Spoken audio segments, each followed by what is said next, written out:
One of the misconceptions about the Code-First workflow is that it's only useful when working with greenfield projects. But that's not right at all. You can successfully use the Code-First workflow in an existing project with an existing database. So here's how it works. You build a Code-First model using an existing database. Once the model is generated, you use the Code-First workflow for any subsequent changes. So instead of changing the database first and then updating your model, you make changes to the model using code, and then use migrations to bring the database up to date. You might ask, what is the benefit of this with an existing database? The benefit is that from the moment you switch to Code-First workflow, you get full versioning of your database. Plus, you spend less time in table designers to update your database. You just write code, which is what you do anyway. So now let's create a Code-First model using the database that we created in the last lecture. Hopefully you did not skip that lecture, but in case you did, you can download the database script in the supplementary materials of this lecture. So back in the Visual Studio, let's create a Code-First model using our existing database. So right-click, Add, New Item. We select ADO.NET Entity Data Model. You saw that before in the section about DB-First. So here's our starting point, but we are not going to use the DB-First workflow. So let's give this a name. I'm going to call it Pluto Context. Now in this step, we're going to use Code-First from database. Next. And here we need to specify the connection string.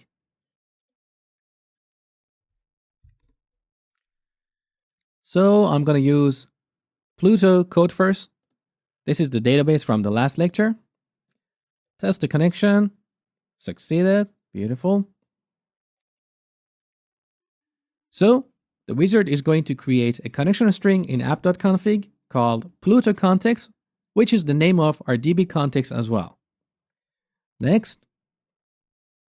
This step should look familiar. So we can look at our database. I'm going to bring all these tables except migration history, because this is used internally by Entity Framework and I don't want to have a class called migration history in my model. So deselect and finish. Okay, let's see what happened. So we got a number of classes here. Author, course, without an E. The reason we don't have an E here is because of the plural naming issue that I talked about in the last section. So our tables have plural names, and in this case, Entity Framework could not figure out the singular name for courses. So we need to manually fix this, which is pretty easy. Let's open the class. So put the cursor here. If you have ReSharper, you can use rename refactoring with F2. If you don't, right-click here, go to Refactor, Rename, and change it to Course.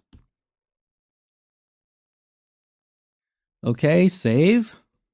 Let's close this and take a look at the other classes in the solution. We also have Pluto Context, which is our DB context, and we have Tag.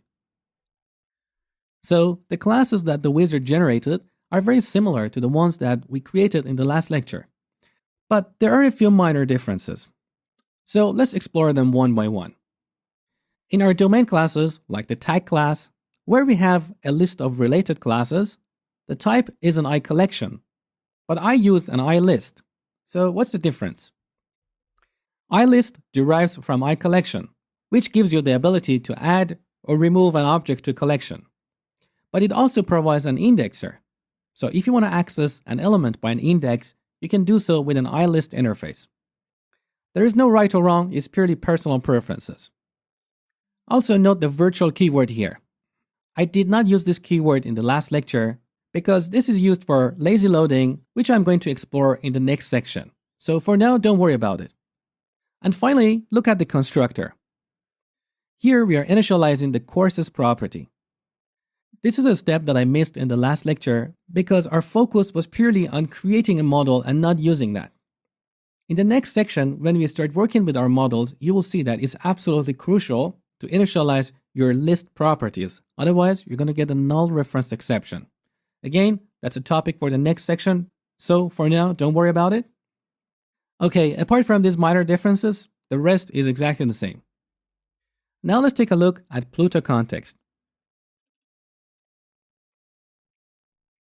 So similar to what I did in the last lecture, here we have a constructor, and we call the base constructor passing a string which specifies the name of the connection string. In this case, the name of the connection string and our DB context is exactly the same. So we can safely remove this line and everything continues to work. But if you want to change the name of your connection string, this is where you can do it. Next, we have a bunch of DB set, exactly like what we did before. But there is one big difference in the implementation of DB context in the generated code. Look at this method on model creating. This method is defined in the base class, which is DB context, and here we are overriding that. We use this method to override the conventions in Entity Framework.